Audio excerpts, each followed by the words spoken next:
Hey, welcome to Gold Scratch. So, what do you do if you buy brand new aluminum cylinder heads and they leak? And how do you know if they're leaking? How much of a leak is too much of a leak? How do you fix them? Hang with me and I'm going to give you the answer to all these questions. So, today we're not at Gold Scratch, obviously. I'm actually at Niagara Falls. And if you look behind me, really close, you can see the falls. And I'm doing that because my videos are shown pretty much everywhere in the world, and everybody in the world pretty much knows where Niagara Falls is. So we're here for the weekend because my heads are out getting fixed. So let me give you the history of this. First of all, this is a fourth in a series of videos about my 406 small block Chevrolet, and this is a premium build. It's everything's brand new, Eagle rotating assembly, AFR aluminum heads, Howard's hydraulic roller cam, and we're hoping to make about 500 horsepower on a small block Chev that's going to be very, very streetable and will work. I'm building this engine on spec, so I build my engines so they'll work in almost any kind of a hot rod. So if you go back to the previous videos, I started off by explaining all the details of everything that's going into this engine, and if you're interested in a small block build, a 406 build, have a look at that. That video has been out for a couple weeks now. And the next one I disclosed that the brand new AFR cylinder heads were leaking.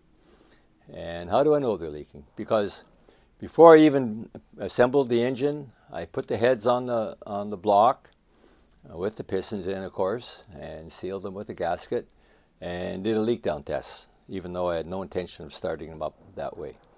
And I detected that almost every exhaust valve in these heads leaked. And so I actually made a video about that, and I kind of called it my dilemma. What do I do now that I know that they leak? So what I said in the previous video, I did contact, I bought them from Skip White Performance. I called them, I talked to the foreman at Skip White. He told me, don't worry about it. They'll go away by themselves. Just put them on the engine and run them and you'll be just fine. And maybe it was right. But now that I know that they're leaking, I got to do something about it. So subsequent to that, I thought I'd give his suggestion a try. I started the engine. I ran it for 5 minutes. I did another leak down test. I ran it for another 10 minutes. Did a second leak down test. And my leak down numbers were pretty good. Only a 13% average leak down on the first test and 11% average on the second test. Now, whether the improvement is because the valves started to seal or because my rings are starting to seal. It's a brand new engine that had never been run before. So as the rings seal, the leak down typically gets better.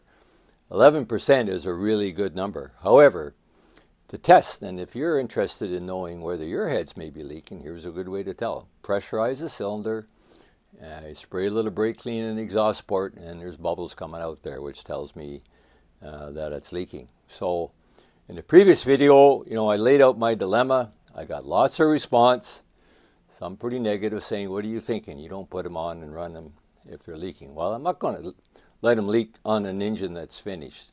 But I thought it would be a learning lesson for everybody that's watching this video and myself to see just what happened if we did take Skip White's performance advice and just put them on and run them. So I've come to the conclusion after running it and taking multiple leak down tests, still having leaks, that they're not going to seal by themselves.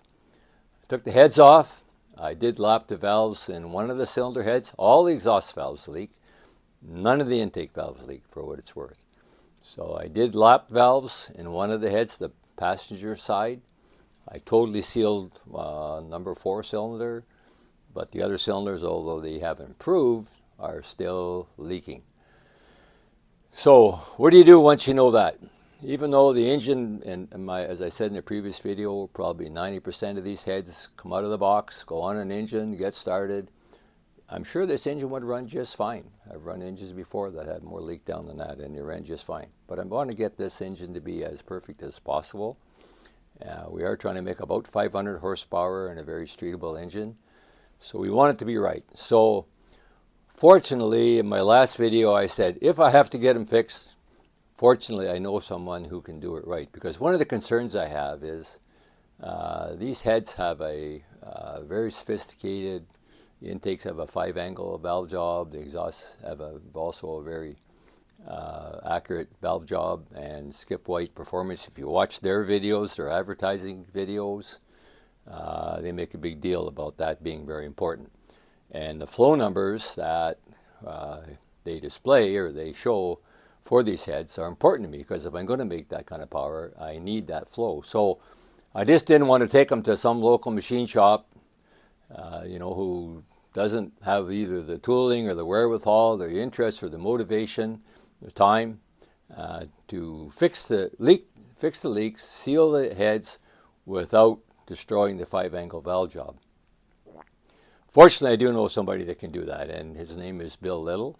He's a local drag racer in Southern Ontario, and if you're a drag racer anywhere around here, he's also an engine builder, master mechanic. And as soon as I got back involved in building engines 4 or 5 years ago, Bill Little's name came up, and I finally got to know him.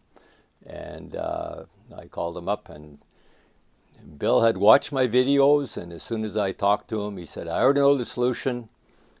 Bring your heads to me and I'm going to fix them. So that's what I've done. He has them right now, and I'm going to make a subsequent video when I pick these heads up from Bill.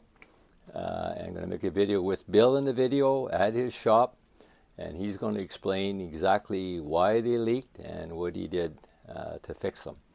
The end result will be that they'll be good, and they're going to go back on this engine. I'm going to put it back together, and we're going to run it on my test stand, do another leak down test, verify that they're good, and then we're off to the dyno, and we'll make a video of all those sequences. The test stand startup, the leak down test, and subsequently on the dyno, and we'll see if we make our power. So that's the story. Lots of comments on my channel, about what do you think and why would you even think of not fixing them. They probably almost all heads need to be checked out of the box, and that's a pretty strong consensus.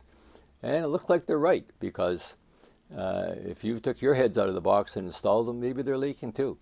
So if you watch subsequent videos, I'll show you how to find out if they are or not. And leak down test tells the story. And once again, we do have pretty good leak down numbers. The calculated compression that I did with this engine, it's got 11-to-1 static compression. The calculated compression was 180 psi, and my average actual compression on the second test is 181. So we're right on the numbers. So the point I have to make also is the leaks are probably not that serious. I've seen lots worse than that. And if I've got 11% leak down and the valves are still leaking, they can't be contributing more than a couple of percent, because I've never had an engine actually that was new, that had never been run yet, the rings are not broken in yet, with leak down numbers that good. So at the same time, as long as there's bubbles coming out of there when I spray the brake clean in, I got a leak and I got to get it fixed. So they're in the hands of Bill Little. The next video that you see on my channel will be Bill and I together at his shop, and he'll explain what he had to do to fix it. And just another point, what we try to do at Gold Scratch is give you a real life experience. And if you're interested in doing this, if you follow my channel, it's reality YouTube. You know that things don't always go well, and I'll share that with you. I'll show you the problems and what we do to solve them. And it's not just like take parts out of the box, bolt them on, and start her up and drive it. Things happen, things go wrong, and you have to be aware of that and be willing to do whatever it takes to fix them if you want to produce a good product. So thank you for watching. Please like and subscribe. Should have mentioned that earlier. We're growing our channel. This series of videos about these AFR aluminum heads is gaining a lot of interest. For what it's worth, I did watch the Skip White YouTube video, and one of the statements that Skip White says, we've never had a failure. So I'm not sure how you quantify or define a failure. In my case, if they're leaking and I have to take them back off a running engine and get them fixed, that constitutes a failure. So Skip, if you're watching, I'd be interested to know your comments as well. Thank you for watching Gold's Garage, and please watch up for the next follow-up videos in the sequence about my 406 and how we fix these leaking heads. Thank you for watching.